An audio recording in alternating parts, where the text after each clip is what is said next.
Ladies and gentlemen, welcome back to the Intelligent Moron with Alex Silva. Today is Thursday, June 23rd. How many of you have had a pretty rough time waking up? Or maybe not rough, but like very eventful time of waking up. And I'm not talking about like, waking up on the wrong side of the bed, maybe sore or achy, or you blew out your back when you wake, you were asleep or something like that. I'm talking about like eventful. Like where your life flashed before your eyes. Or, the day might have gone pretty south once you woke up. Like it was not going to be a good day. Like when you woke up and events occurred and you're like, oh no, today's going to be really, really bad. That happened to me. In fact, it was yesterday. It happened yesterday. I woke up pretty early, like around 5:20 in the morning. And, how you are when you wake up at that, that time. You're tired, sometimes exhausted, a little groggy, a little like confused, like, oh, shoot, I got to get up. I got to get ready. And, you stumble out of bed and you're not 100% there yet. You're just not. As much good sleep you get, and I got some pretty good sleep. Like I felt pretty rested when I actually woke up, and I didn't feel as like tired as I was. I can be, or I have been, but nevertheless still tired. So wake up, and as soon as I like step foot on the ground to go take a shower, I see a flash of light peek through my window. Just flash. And done. Nothing. And then after like a quick second or two, I hear a boom. Well, not like a loud boom, but like I could hear it, in my house. And it was, I thought it was like pretty far away because, if I was closer, it would have been a lot louder, but I heard it nonetheless. And I was like, oh, that's odd. That didn't, like, that sounded different.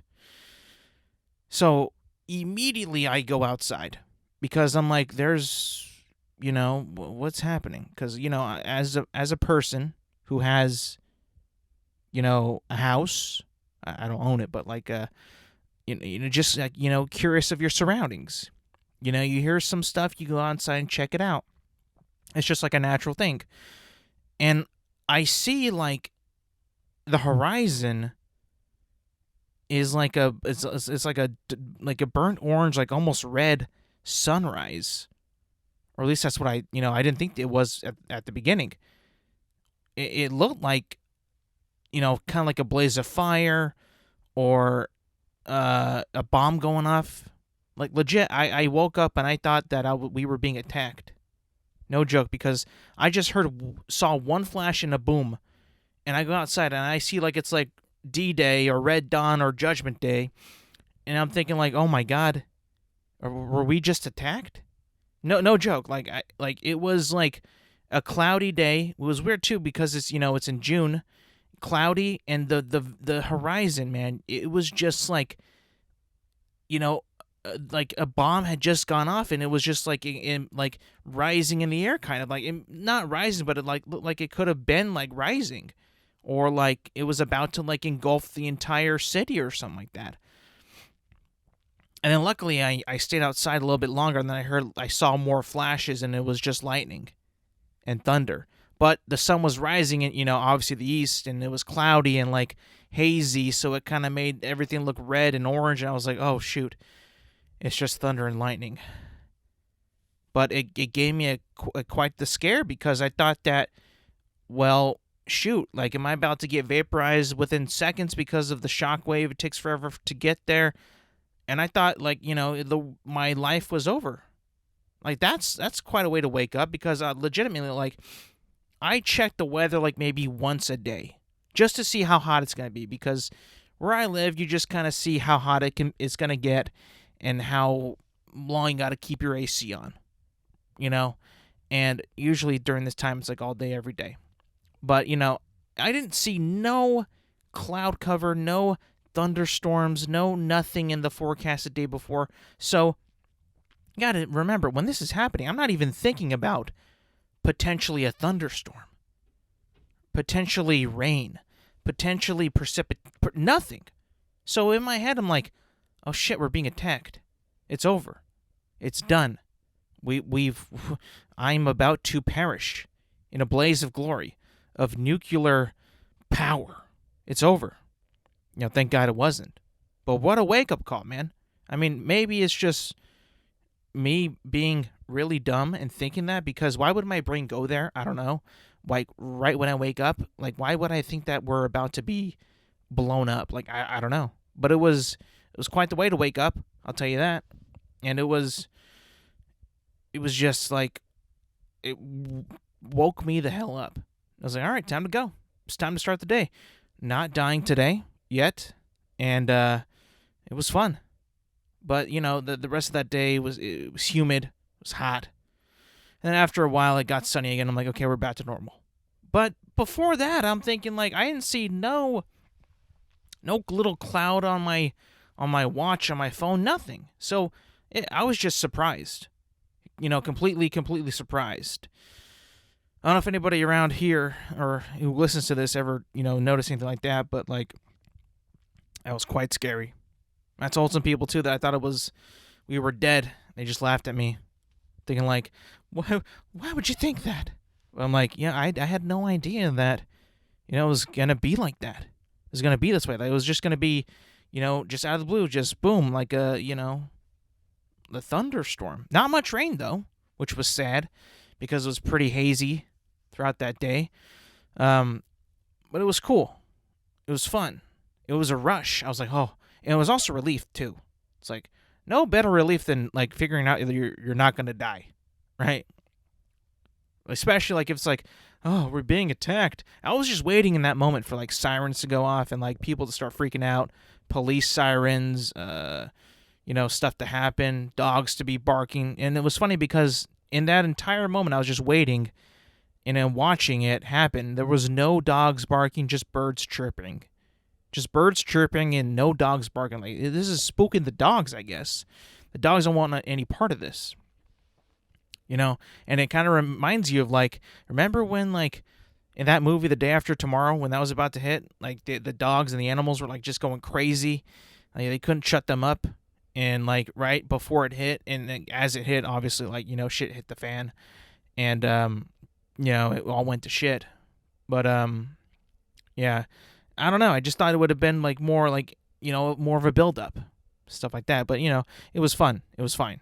I mean, I'm here. And, not a pile of ash.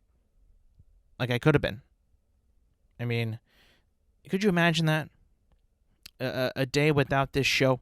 A day without an episode of The Intelligent Moron with Alex Silva. Could you? I could not. Really could not. But you know what I can imagine? What I can imagine is a world that we live in, where we can rid ourselves of a plague, and this just might be because I'm new to this, and I've heard about this person for months now, but I never really looked into him because I didn't give a shit. I didn't buy into what this person was trying to sell me or trying to tell me of what I'm doing wrong or stuff like that. This man, his name is Liver King, and he's brought to my attention because he has been flooding my Instagram algorithm lately. I don't know why. I don't know who did this, why anybody would think that this would be funny to do, even though he's kind of a joke himself. But this guy, I swear, like I feel like he's just trying to sell you just like completely bullshit. I mean, if you don't know this guy, Liver King, I don't know his real name, nor do I care. But his whole thing on the internet, I believe it started with TikTok and then moved to every other platform known to man. His whole identity, his whole shtick, his whole, brand is this form of ancestral living and eating raw meat. and not just like any just like a tenderloin, a fillet, but no, he's got to go like and eat organs and eat like obviously liver. I've seen him eat brain. I've seen him eat testicles, tongue, um, stuff like that, heart. And it comes to the point where, as a grown man like myself, and I see this other grown man, much older than I am, do this sort of gag, do this sort of what seems like a scheme and a scam, and just like, let me earn money. That way I can take a bite of this liver, out of this liver, look cool doing it, and pretend like I like it, and then spit it right out and go back to eating pizza or eating cooked food. Now, I'm not saying that, that he doesn't, he's a bad person. I don't think that he's like a terrible human being, like he's committed crimes. I mean, you could consider this a crime if this whole ancestral living hypothesis is true, and that this is how you are supposed to be eating food, raw and uncooked and cold, I guess, if that benefits your way of life, which I'm not sure that it does. But all I can say is I straight up hate it. I'm annoyed by it. I'm disgusted. I don't like it. I don't like his fake enthusiasm. I'm sure you can pick up on it. Like, he's like, Liver King here. We're going to talk about our ancestral living and how we need to surround ourselves with rocks and dirt. And this is how our primal ancestors did it. And that it was a key factor in developing this type of way, to relieve tension and stress and become more connected with Mother Earth. It's like, what do we, like, who the fuck, how do you even know this? Who taught you this? How would you even go about, figuring this shit out? Like, we've been living in houses and in luxury and, pretty much off the ground for hundreds of years, right? And even before that, like, okay, take us back to, like, I don't know, ancient Egypt, ancient Greece, Roman time. They cooked their meat back then. They didn't just eat it raw. And if they did eat it raw and I didn't know that, I'm sorry. I'm no historian. But every medium that I've ever heard of, or everything that I've read in college or and studied, has, pointed to that these people, cooked food. Now, I'm not sure how much they did or how much of that they ate, raw. I would assume not, because of, sanitation purposes and, not being clean. I would assume that they would have put a little bit of fire to it to make it, safer to eat. But this guy is, he's got money. He's got doctors. If something goes south, he's going to get it treated. He'll get some pills. He'll vomit it up, which, we never really know. Like, how do you know that the liver that he has is not, was not properly cut or whatever, and he gets sick? I know that eating raw meat, can't be great for you. Like, and there's probably a big chance that it doesn't go well, out the other end, or it does something to your body. I would just assume that, maybe because I'm not ancestral and I just eat cooked meat, and I enjoy seasoning and eating warm food because it's comforting, and I'm normal, and I like to sleep inside, and I like heat, and I like cool, and, I don't want to eat just a cold piece of liver that, for the most part in his videos, he doesn't even season. He just kind of slaps it on his cutting board, takes a bite or two, let Liver King out. It's like, okay, cool. You ate something raw. And I think he's dying right now. Like, his popularity, not his health, but his popularity has been, I think for the most part going downhill. I mean, like I said, I'm late to the trend on this guy, but I'm pretty sure that he's declining, or on the decline of his popularity, and just trying to hold on for dear life at this point. I'll give him this though. He looks strong as shit. Like, he looks like he can beat me up, He looks like he can do a lot of push-ups, maybe a couple more sit-ups than I can. But I mean, what's good about that? You could you can out sit up me. Cool, man. I mean, I could eat a cooked steak. Can you? The way that you live, it seems like you can't even do that. Like I'm just being like dead honest. Like what from what I've seen in your ancestral living, it seems like you cannot break away from that. Therefore, you can't like go to a restaurant and eat an actual meal and be a part of society. You freak. Now, not to be mean, but like it does seem a bit weird that you just kind of eat raw meat and eat raw organs and all that. And like, I mean, are you gonna try to eat chicken raw? I don't think you should do that. That's pretty bad. I mean, you shouldn't eat any raw meat. Like, you should try to cook it. You should strive to cook that meat and cook it to the temperature that's not going to make you potentially sick. And the fact that he's also got like his family doing it too. And this is the funniest part, because every time he forces his poor family to do this, even if it is actually his family. What if he's paying these people to make him look like more like a family man for his branding? And he's like, hey, guys, this is not working. I need to look like a normal person. Can one of y'all buy a couple people to be my family so I can look normal and sell better and get more views? Because if it's just me doing this stuff and I got nobody else around me, no family, no kids, nothing, I look like a freaking freak. I need something. Buy me a wife. Give me a couple kids. They'll come and shoot some things a couple days. We'll bank them, release them, and it'll be good to go. I feel like that's a possibility with this guy. Because whenever I see these guys, his so-called family, they look miserable as hell. Miserable. Like, you got his wife, they all take a bite of some kind of liver. They don't look like they like it whatsoever. Like, there's no way you're feeding your kids, even if they are your kids, raw meat. Like, you're not going to force them to eat like this. Now, I haven't seen every video that he's ever published, but I have seen the ones that he has him in, and he still, promotes this ancestral living and claims that this is how we live our lives.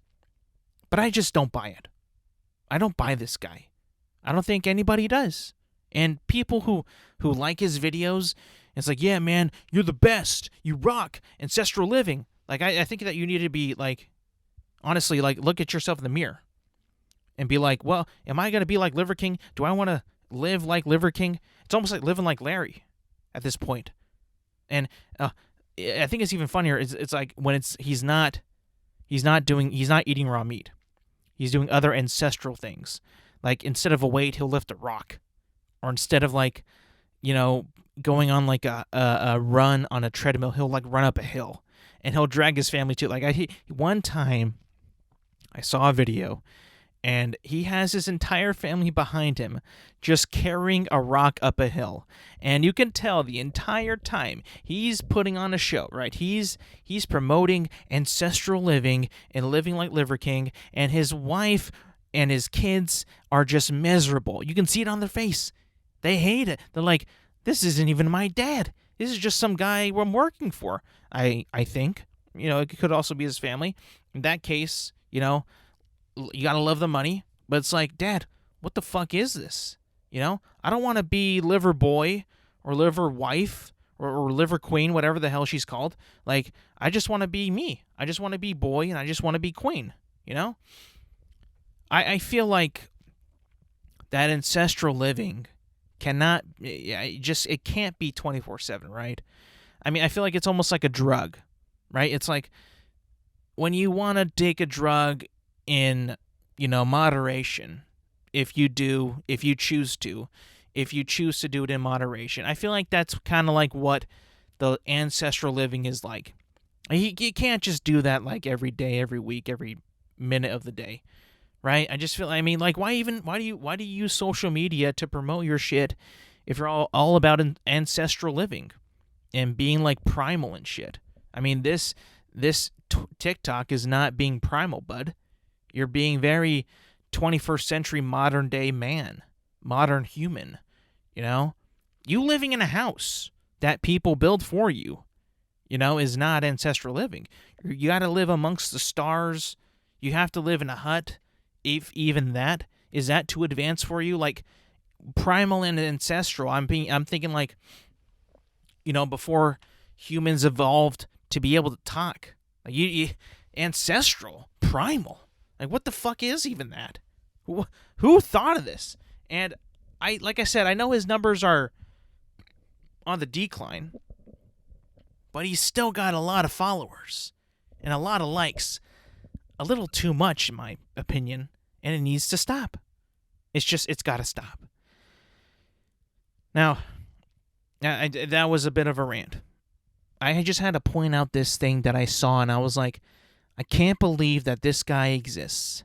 And this is the route he's taking. He could have done TikTok dances. He could have just been a regular buff guy on TikTok or social media. But no, he's got to be the liver king. He's got to eat raw meat and promote this ancestral way of life.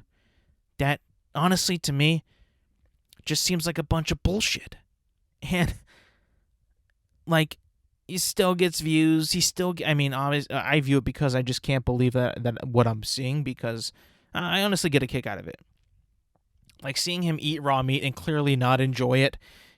It's so funny because of how you can just tell he doesn't like it. You could tell he does not like it. He's not a fan of it. He's like, what the fuck am I doing? Like, I guess this is me. I got to keep doing it because I can't do anything else but work out and fucking lift rocks and eat liver. It's like, yeah, bro, that's kind of I guess your your brand, your lane. You got to stay in your lane now, I guess. That's just like what you're meant to do. You just got to stick on that trail. Keep going. You got to, keep getting them checks. Like, sometimes, you think that, people who get stuck in these dead-end jobs and, like, they totally think that this is a waste of their time and it's not what they wanted to do, and it's not who they are. Some people just can't stop because they need a paycheck. And you seem to have, zero talent but eating raw meat and lifting rocks and looking strong, I guess. And, like, that's all you're good for. It's just like, okay, dude, whatever. I guess I'm being mean. And if you think that Liver King is a spiritual and an influencer and he's worth taking advice from, I suggest maybe not. Just because of the pure insanity of eating all that raw meat. Like, if you actually, took his advice and ate raw meat, that much raw meat, and liked it and enjoyed, and, like, he doesn't eat it every day, every minute. I doubt it. And, like, he's even gone to, like, some extremes. Well, he'll just eat, like, bone marrow out of a bone of an animal. And this is the even worse part. I just saw, like, he took, like, shots of blood. What he claims is blood. I think I don't believe that it is blood, because I think that, at this point, you could just say, like, this raw drink is blood and, make it close enough to blood, and people will just believe you. And if it is blood, you're fucking insane. Like, why? You're not. Why? Like, in what way are you supposed to drink? It's stupid. And it hurts my brain, and it makes me sound even stupider when I continue to talk about it. So I'm going to move on, because it's just dumb. Absolutely dumb. But, that's kind of like the life we live now. We're all about, watching stuff on TikTok, Instagram, social media in general, and just, consuming it and rotting our brains away. Liver King is just another form of rot. Another form of rot in our brain. Another form of, like, just destructive poison to the brain. Just absolutely destructive. It's also kind of destructive is this new invention that I saw. Well, not new invention, but like a new item on a menu. Not like a food place. Not a food item, I should say. It's a coffee. I saw a commercial for this, and I'm like, yeah, that's why we're fat. That's exactly why we're fat. And you're probably thinking, like, it's a new sandwich. It's a new milkshake. It's a new, ice cream. No, it's worse. So Dunkin' Donuts, or Dunkin' now, there are no more donuts, but they decided to create a new latte. It's called a cake batter latte. A latte with cake batter in it. Now, you're never gonna find this in any other country but the U.S. Like this is just America at its finest. You want a latte? Yeah. What flavor? I'll go cake batter. I'm feeling a little, celebratory. It's my birthday. Why not let's just get some cake battered lattes? I don't want a mocha latte. I don't want a caramel latte. I don't want no coffee. Just cake batter. I'll take that. I mean, I thought that the double chocolate chip frappuccino was the worst thing that you can get from a coffee place. That's just essentially, I mean, Jim Gaffigan said it best. It's just essentially a milkshake, but you're trying to say like it's coffee. I'm drinking coffee. No, I mean that does not count. And this cake batter latte, I mean, I haven't tried it personally because I don't go to Dunkin'. I don't even have that many around me. But I would assume that it's just sugar and a cake flavored drink. I mean, is that all we want? That's all Americans ever want, right? That's our pride and joy. We just want cake flavored coffee. Whatever happened to just drinking coffee? Drinking just, boiling, heating up a pot of coffee in the morning and that's it. Now, I do that, or I use a Keurig, but nonetheless, it's just coffee.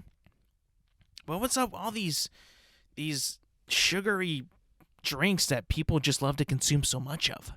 It's just kind of like you don't want to admit that you don't like coffee, right? You want to find something that's it's essentially a coffee, but bring it to some remove it away from coffee as far as possible, but still having that little bit of coffee in it because you don't want to be caught drinking like a milkshake because those are for kids apparently. It's like when people, like I said, they order, a chocolate frap because, it's basically a milkshake, but not a milkshake. You feel a little bit different. Like, oh, it's not a milkshake though. Like it's just a frappuccino. I'm sophisticated. I'm drinking a frappuccino. It's like what? But look at that. It's got whipped cream and drizzle on it. Like it's not that much different than a milkshake, bro. Like, come on. But yeah, I saw that and I was just like, what are we doing? Now, if I try this and I happen to like it, I guarantee you I won't because I'm not a big fan of cake batter.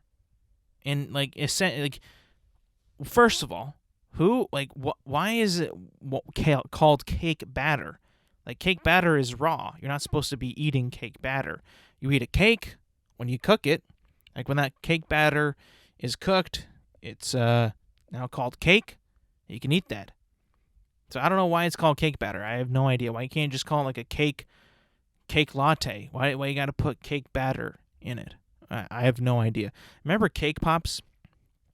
Cake pops, I never had one of those. I was disgusted by those because I'm not a big fan of lollipops. And I was just like, what the hell is this? Do we need this? Where I first saw this was Starbucks. Now, I'm not the biggest Starbucks drinker or goer of, to their, establishments. Occasionally, I'll get a coffee, a nice coffee. Sometimes I do indulge a bit and get their frappuccinos, like I said. But I'm not thinking like, I just want something sugary there. So I guess I am part of the problem. But, I'm admitting it. I'm saying it to you and to myself that I am a part of that problem with the frappuccinos. But I go there occasionally. I remember I first saw those at the cake pops at Starbucks. And I was like, what the hell is this? It's like a cake on a stick. It's like a lollipop, but a cake. I was just like, oh my God. Maybe it's because I'm not that big of a sweets guy. I'm more of a savory guy. I'd rather have nachos than cake. It's just what I prefer. I don't know, maybe that's just me. But occasionally I do like a good ice cream, good milkshake, good cookie, good nice white cake. Every once in a while, but sometimes just you gotta indulge a little bit. But mainly I'm a salt guy. I don't, I didn't choose this life; it chose me. So if you have a problem like, oh, I'm a sweet guy, I just like sweets. Well, okay, I'm a salt guy. We could like compare, what we like, I guess, or what we don't like. We could have a debate. Um, you know, what? Actually, I don't normally talk about anything important, and this doesn't really seem important to me because the person is okay. Um, but I think we all have to come to agreement. I think we all do, because if it was anybody else, you would have laughed your ass off.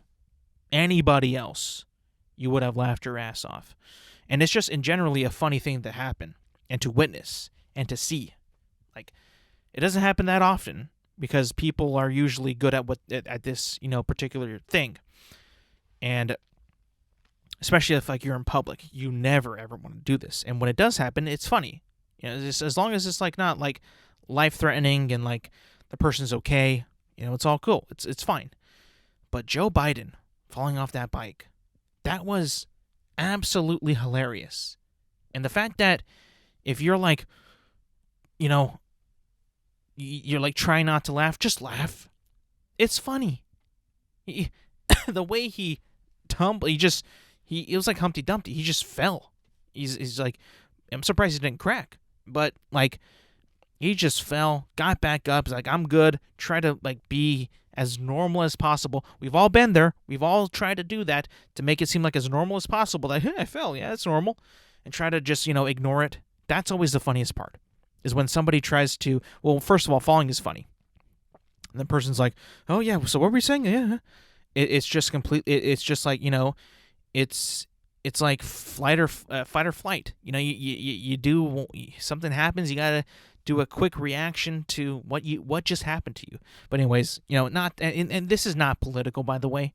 Falling, if it's gonna get, be, videotaped and put on social media, and people are talking about it, and it's getting memed all over the place, it's not political. Trust me. Like, him falling off a bike is factually funny. It just is. And if that offended you, I'm sorry. Truly am. I did not mean to. I just thought that an old guy who probably shouldn't be on a bike like that was, at this his state of his age, and him falling, just tumbling, just like the Leaning Tower of Pisa, like boom, fell. Oh my God, it was so funny. And the fact that he literally had no other support, and it was just boom, gone. Oh man, hilarious, just funny, just a fun thing to watch and to experience. It's not going to be fun to experience though, and it's actually kind of sad for me. Well, not for me personally, but like sad for people that enjoy this thing. Is I don't know if you're aware of this, but this is going to be a little bit of sports talk, and I don't know if you're aware of this, but the World Cup in Qatar, or Qatar, however you say it, is essentially banning sex. You like, if you go, not just for like the players, right, the soccer players that are competing in the World Cup, but if you're a fan and you're within like the confines of Qatar, and that Qatar is going to get like a huge bump of people to just go and watch the World Cup over there, right? If you so much as have intercourse, coitus, sex with somebody that is not your spouse, right, your married spouse, and they find out, first of all, how are they going to find out? That's my question. But if they do find out, you could potentially go to jail for 7 years in Qatari prisons. Now, like that's a long time for having fun. And I'm just thinking, like, dude, like, I don't care how much you love soccer. And if, like, you're going to go there to celebrate the game, have fun, watch the games, but when the games are off, man, we're having fun. I'm hooking up, going out, and I'm gonna meet somebody, or I'm gonna find somebody, and you're just having fun, or you've met you're bringing your girlfriend there, and you're not really married, and then you bingo bango bongo, and then woo, Qatari police shows up. You're under arrest for having sex. Could you imagine that? Could you imagine that? First of all, like, that would make me never want to go to the Qatar ever. I mean, that's just offensive to me. Like, they're saying, like, you could go to jail for 7 years for having sex with somebody that you're not married to? To me, that's just offensive. It's like, wow, dude, shit. Give me a punishment that'll really hurt me, I already can't catch a break here. Now, in the States, you're thinking, like, I'm going to go to Qatar and be like, hey. Like, no. What the hell? But it's like, it's just crazy to me. It's crazy. I feel like it's weird. It's just really strange. But that's like their custom there. Like, you got to remember, like the customs over in, like, Qatar, and their just their traditional there and stuff like that, and like the way that they've hunkered down on people, and for doing, like, in their eyes and into the eyes of the Qatari government and all that, how they break their rules or their laws, and how much the punishments are for that. It's just crazy. So, like, I'd be afraid to go over there. Like, if I was gonna go to the World Cup, I would just wait until the next 4 years to go in the U.S. 2026 in the U.S. or Canada or Mexico. Preferably the U.S. though. I mean, like that's gonna be a lot of fun. I imagine, like, those parties, right? And, like, how fun that's gonna be. Qatar is a pretty, I guess you could say, a cool looking destination. It's hot as shit, but it looks cool. Like, the way that their cities are made, regardless of how, like, they were made or how they were, put together, which I'm pretty sure is not the cleanest way to do it and not the most ethical. I'm not going to say what, everybody's thinking, but, it looks nice. It looks like they put in a lot of hard work, a lot of hard work into it. It looks cool. Really, really does. It just also goes to the fact that, like, if they're going to pay you money to have the tournament there, anybody's going to want to do it. I mean, look at the Live tournament. I mean, I know that's in Saudi Arabia. It's not Qatar, but it's like, it's not that far off, location-wise and, money-wise. I mean, not location-wise. They're not having the golf in Saudi Arabia, but, like, what they can offer you in terms of money, it's not that far off. It's just, it's crazy. And I don't know what's going to happen. I feel like we're going to have a lot of, people get arrested in Qatar. A lot of people getting arrested for having fun. Maybe some people are being, like, I don't know, unfaithful. I mean, I know you're supposed to only, a one-night stand's going to fuck you, right? But, like, what if you're having a one-night stand and you're married and you're being unfaithful? Does that tack on the years to prison? Or is it just flat out, same as if you weren't married? I have no idea. And what if there's, like, some kind of, like, other rule, like you can't party or even be or make make these moves at another person. Like, there's just a bunch of other rules or laws that I don't even know that probably exist there. You can't even do, and people are going to do them anyway. And, like, what's going to happen? Are they just all going to go to jail? And what's going to happen to them? Like, I don't know. I can only imagine how crazy it's going to be, like, when the games aren't going on.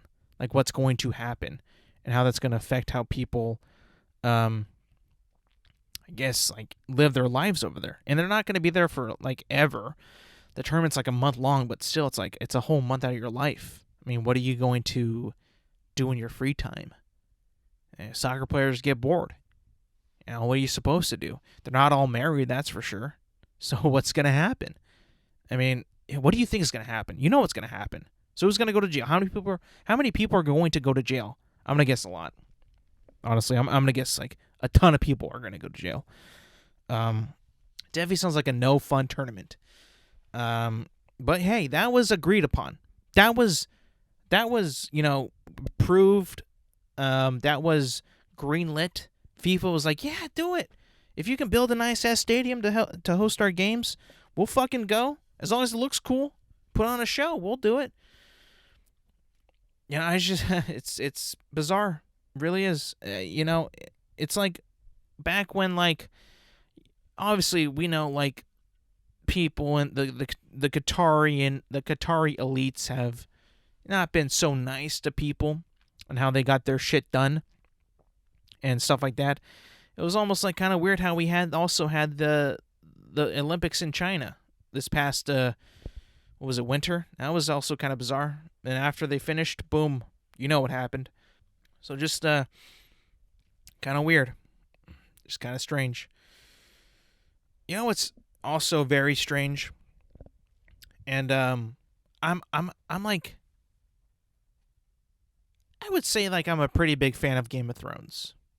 Like, I've seen it once, one way through.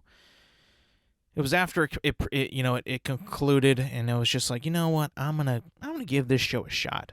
I'm gonna try it out. I'm gonna watch it. I'm gonna see if it's any good. Sure as hell, I really liked it. I really, really thoroughly enjoyed it. The last season sucks. I think a lot of people can agree with me on that. But, like, season 1 through 7, pretty damn baller. Pretty fucking baller. I mean, like, drama off the chain. Off the chain. Action off the chain. Character development off the chain. Just really, really good. Well done. Really, really well done. I had really had no gripes with any characters, any events, any side characters. Well, actually, I didn't really give a shit about Arya and the man with the mask, or the man with the face, or whatever, her powers that she got from that one guy in that one arc in, like, a couple seasons.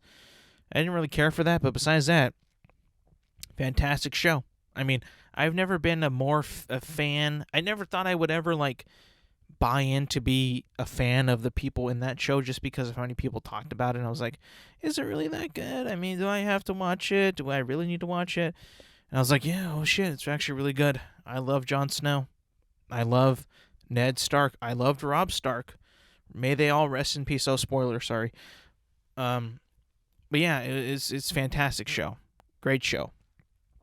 And within that, it was just last week when they announced a Jon Snow sequel show.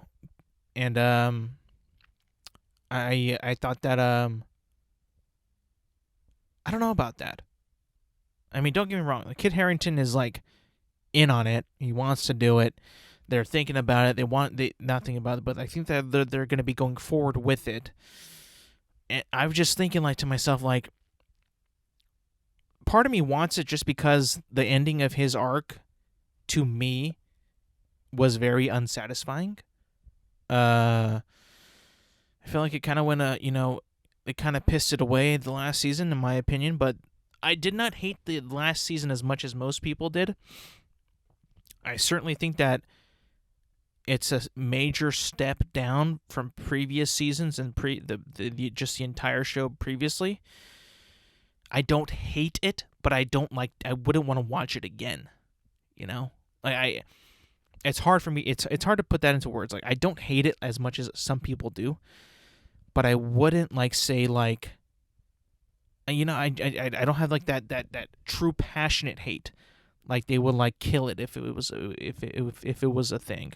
I feel like some people have so much hate towards that season that if it was an actual thing that they would kill it.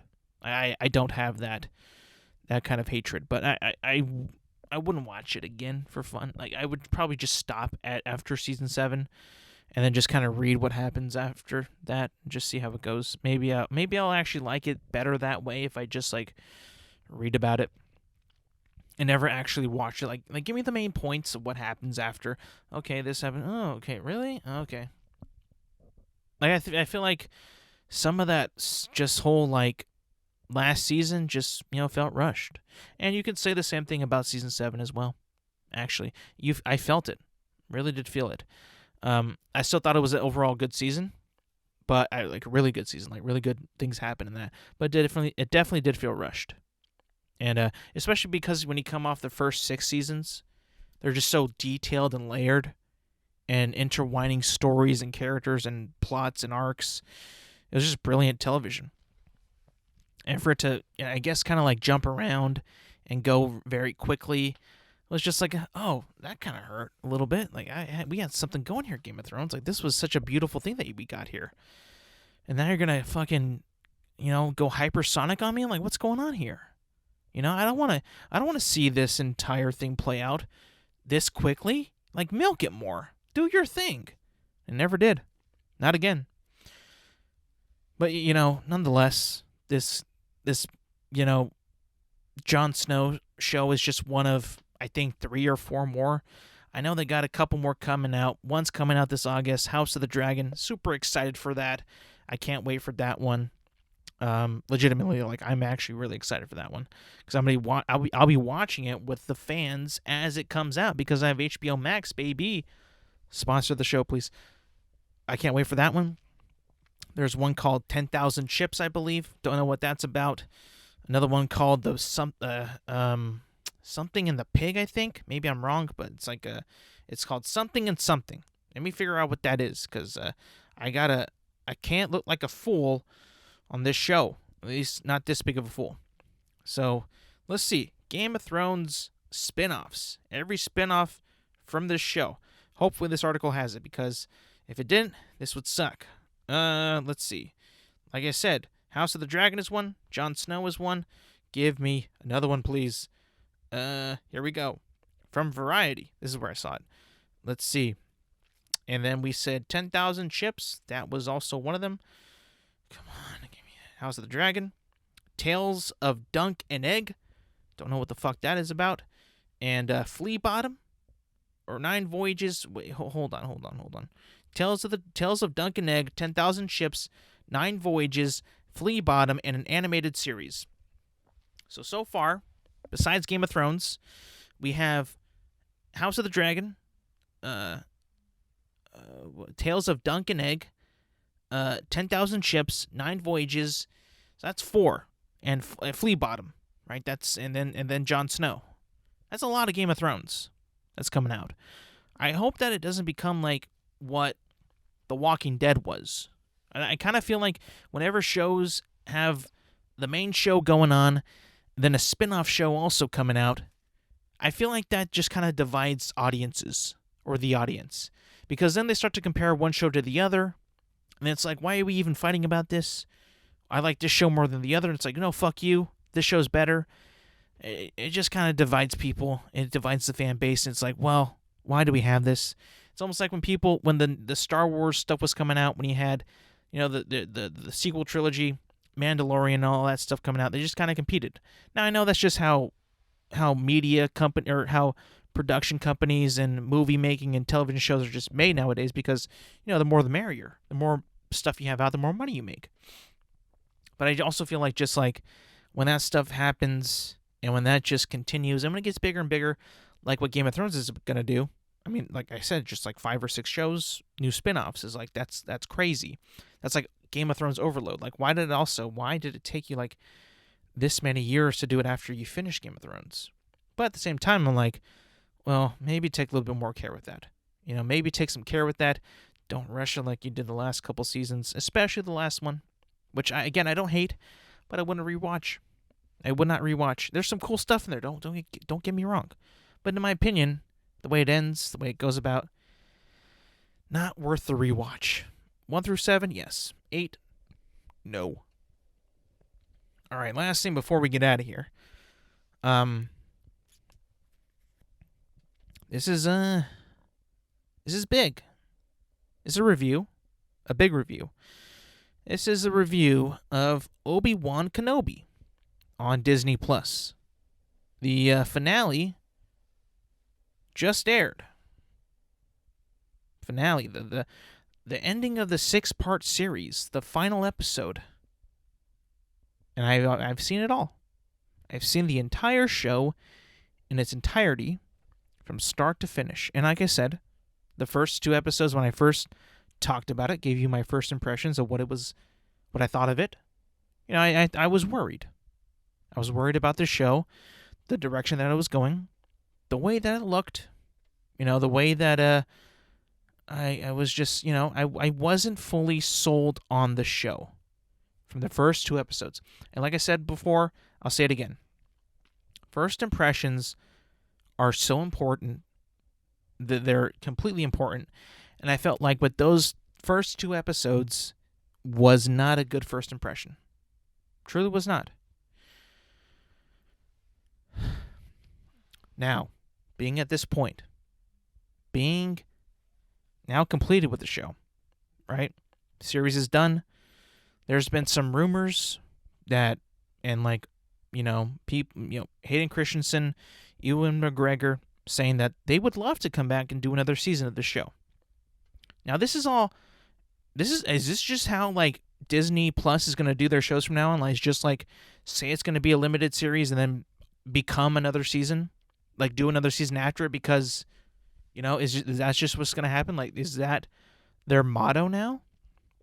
Now, granted, Mandalorian was just not a limited series. It was never called that. It was just called a TV show, season 1. This was marketed as a 6-part event, a 6-part series, and now there's potentially going to be a season 2. Kind of weird.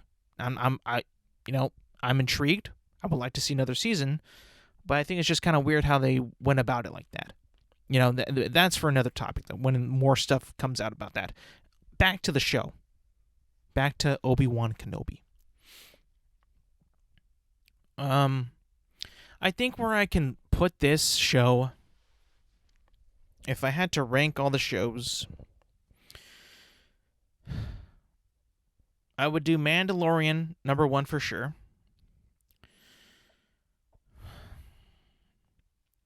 Then I would do Book of Boba Fett, and then Obi-Wan Kenobi. And I'll tell you why. And I alluded to this in the beginning, after the first 2 episodes came out, and I talked about it on the podcast, that I was missing the Favreau-Filoni flair that we get in The Mandalorian and in the Book of Boba Fett. I was missing it. And it still is true with this entire series. It misses it. I was missing it. I feel like this show, Obi-Wan Kenobi, now that it's completed, is probably one of the most uncreative, unimaginative Star Wars stories ever told. I really do. Everything that is in it is, by the books. You would definitely have seen it. You would have seen something like it. Plot points, setups, side characters, situations, events, action sequences. It's all been done. It's truly all been done. And sometimes, beats that have occurred in even the same, franchise over and over and over again. And really adds nothing new, really. You love Ewan McGregor's Obi-Wan Kenobi. You love it. I love it. I enjoy it. I loved seeing him back in that role. I did. I really, really did. But the story I feel like that they had for him, just very, very dull.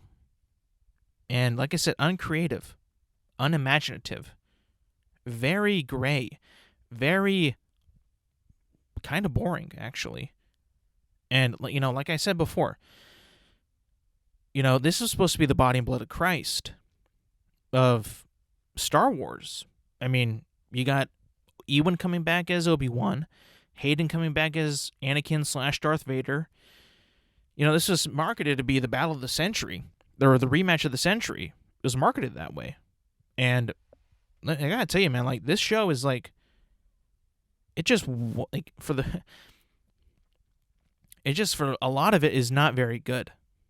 It's just not very good. When it comes to dialogue, the writing, the the execution, the plot, the story itself, where it goes, why it goes this way, and why does it not do this. Now, I'm not saying that I need them to do a certain thing, but I mean, after such anticipation of what it's going to be about, and how it was also marketed. I mean, when we're not getting what it was, what they told us, it's just like, well, where is it? When is it coming? And also for it, like, this to be a 6-part series, and I'm getting episodes that are like half an hour long. Like, what the fuck are we doing here? Why are we? And when you get episodes that are blatant filler and just, just pissing around and doing nothing really important, it's like, what are we? It just feels like it's just all fluff and no filler, no substance, nothing really to it. And I've tried to be positive. I've tried to look at it at a more of a positive angle, but I can't get past it how sometimes this show can look really good, really good on one shot, and then look really, really bad on another. Like some parts in this show just look really, really bad, and really really TV-ish. And I'm not saying they are TV, but The Mandalorian in some shots and in some sequences, and even Book of Boba Fett, looked amazing. Like, I'm not saying that the speeder chase in Tatooine was cool. I'm not saying that. But some parts were like, whoa, this is sick. This is looking good. Not much of that. There's not a whole lot of spectacle in this show. Not that I'm saying that it needed to be or it was going to be like that, but some of the scenes, some of the CGI is just like, whoa, that's TV for sure. And like I said, like certain beats just repeat and repeat and repeat. This is going to be spoiler right now. So I'll put in a timestamp right here of when I go into spoilers and when I talk about it. I suggest that you catch up and then come back. But if you don't care or you are caught up, get ready because I'm about to spoil it right now. This character, Reva, man, I don't have a problem with the actress at all. They wrote this character so bad. They made her deliver lines in such a terrible way at the very beginning. She got better, but at the very beginning, I mean, what do they tell her how to deliver these lines?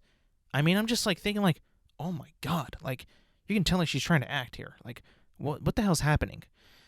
And like, why are we like, and it's just like, this is so bad. And then like this whole arc with her, how it went through the entire show, and how it's just kind of like being there, and she was the bad guy from the beginning. And you know what they do all the time in Star Wars. You already know. You know, right? You knew it. Flip to good. Turn to good. And it's just like, wow. This is sad. This is actually sad. Like, here I'm thinking like I'm going to get something, we should be getting something completely different. Completely new. I mean, you had it right there. Obi-Wan and Darth Vader. Why are they not like the main thing in this whole thing? What the hell is that even about? And then we get Princess Leia, who I like in the show. She's played very well by this actress.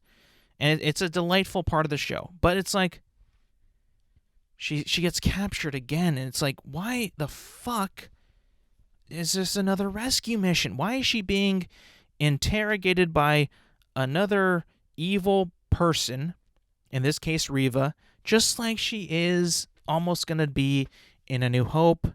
Like, what the hell are we doing? Like, why is it just keep repeating itself? I mean, like, I can't be the only one that sees this. And then also the fact, like, I mean, I instantly caught it. They went the same route from Mandalorian and Grogu to Obi-Wan and Leia. I was like, oh my God. Can they only do this type of story? This is it. This is all we have. Is just the the man and the cub or whatever, or the man and his son, or that kind of those characters. Is that kind of story? Like, is this all we got in Star Wars? Granted, like, again, it was cool to see a younger Leia and like her beginnings and becoming who she is in the future, but it's like, oh my God, really? This same story, the same beats, over and over and over again. And finally we get, Obi-Wan and Darth Vader doing stuff at the very, very end. And I was like, you guys casted Hayden Christensen. Am I going to see his face? Am I actually going to see him? Are we going to get a flashback? We do get a flashback. That was sick. That was cool. We do get him with partially his mask cut off. And then you can tell that is Hayden. That was powerful too. But it's like it's just a little too late. I mean, it's like, there we go. We got it right then and there. And then it just gets snapped away by some other stupid plot that isn't really important. And you know what's going to happen. You know what's going to happen. You know it. There's a bit of drama. Reva's about to slaughter Luke. You know that isn't going to happen. And you know she's going to be good again. You know it. It's so... And by the way, this is going to be... I didn't want this to be so negative, but it's just happening. Does stabbing somebody in the abdomen not kill you anymore in Star Wars? Because Reva stabs the Grand Inquisitor in Episode 2, and I'm like, what the fuck? What is happening? And then he comes back in like Episode 5, completely fine, and then Reva gets stabbed by Darth Vader in the same area, and she's fine. Like, yo, Qui-Gon Jinn did not live through that. What the fuck is going on here? Speaking of Qui-Gon Jinn, he's in it for 5 seconds. This entire time, this entire buildup of the show, this grandiose recap of what you need to know about Obi-Wan Kenobi, Anakin Skywalker. The last part of this recap at the very beginning of this show, he talks about learning how to communicate with Qui-Gon Jinn, the same line that's in Revenge of the Sith at the very end between Obi-Wan and Yoda is played. That scene is played in the recap when you first start the show, and that's touched on that he's in the show for 5 seconds. And throughout the season, throughout the show, by the way, he's saying, Master Qui-Gon, Master Qui-Gon, Master Qui-Gon. And in the way, at the end, it is very cool to see Liam Neeson as Qui-Gon Jinn. It is very, very, it's so good. It's really good. It's worth it. But it's like, I feel like we just kind of wasted a season to get to what we actually wanted to see from Obi-Wan Kenobi on Tatooine. And it's just like, wow. They did me dirty. That trailer was sick. At Duel of the Fates and Battle of the Heroes. If you know, you know. Those themes aren't even played in this series one bit. I would have thought that they would have when they fight. No. Not even. The music in this show, by the way, besides the main theme, which is okay, the score to this show is god-awful. It's awful. It's really bad. The music is just, it does not fit. It is not like The Mandalorian or even the Book of Boba Fett, which I loved that theme. I loved it.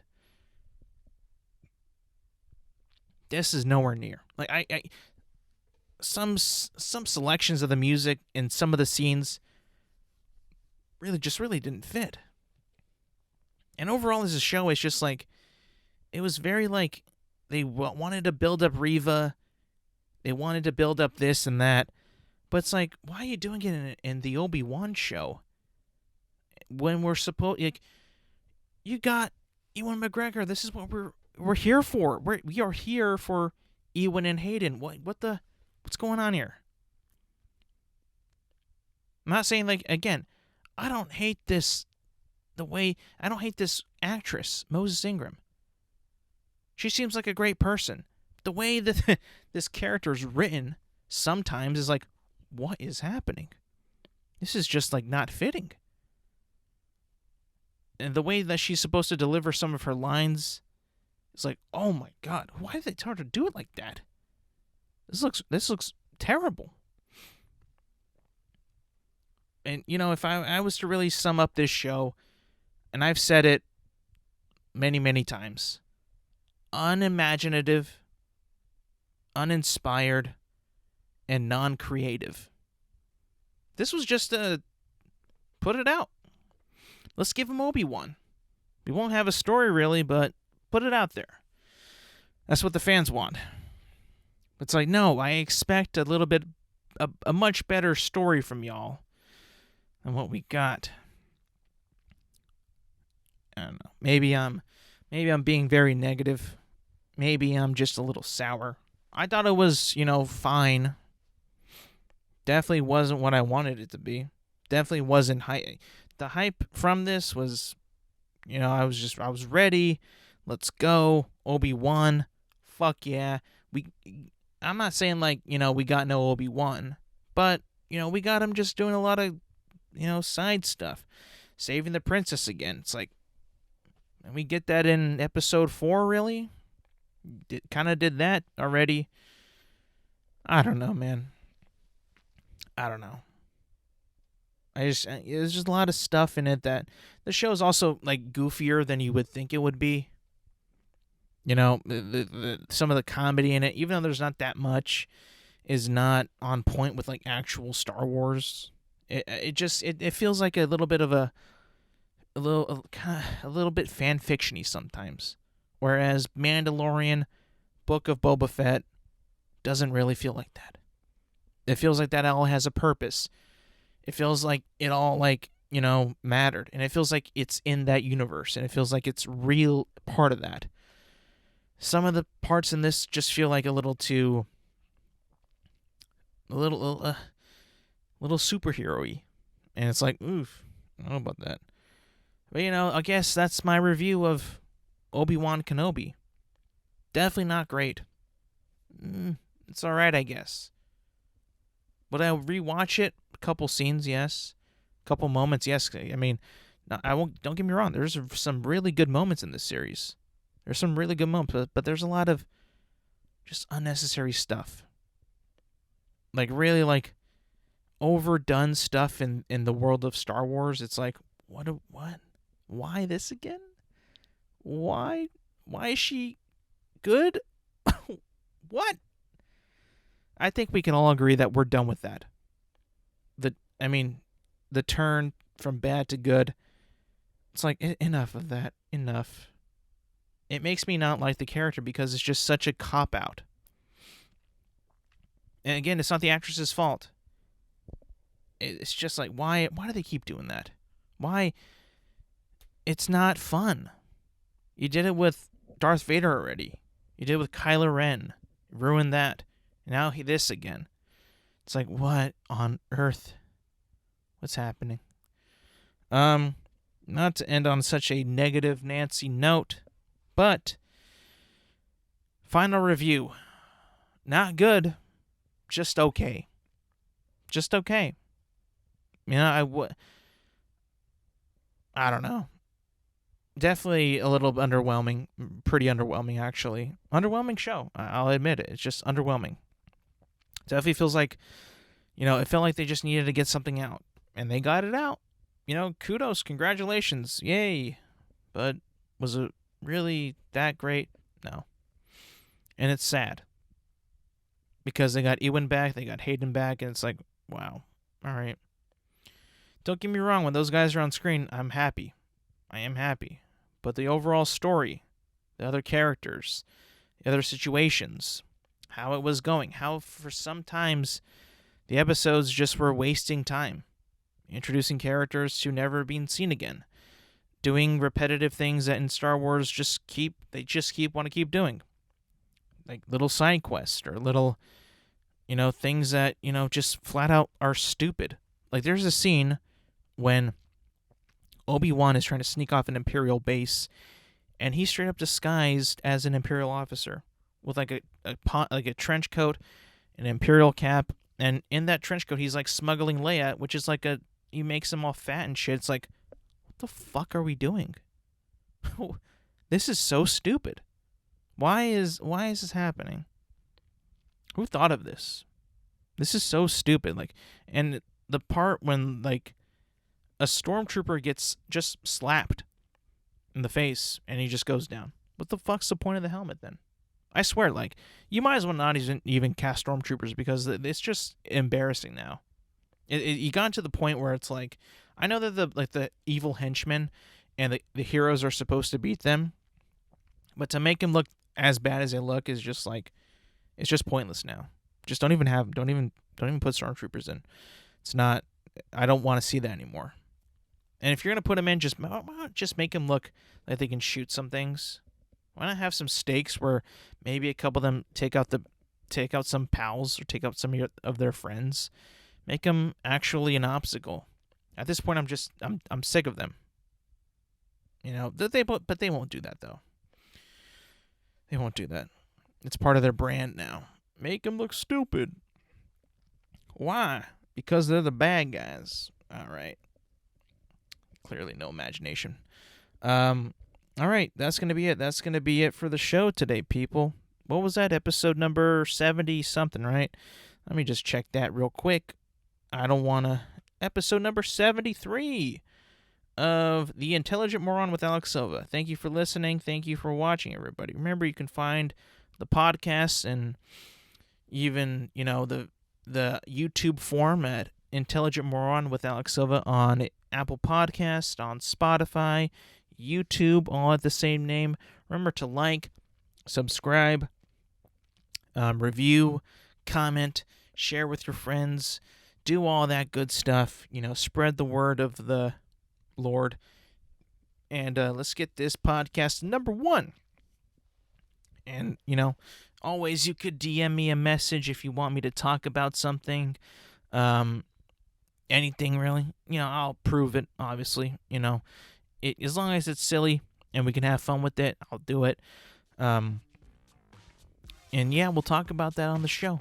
And then we'll have some fun. But anyways, thank you guys for listening and thank you for watching. And I will see you guys back next week.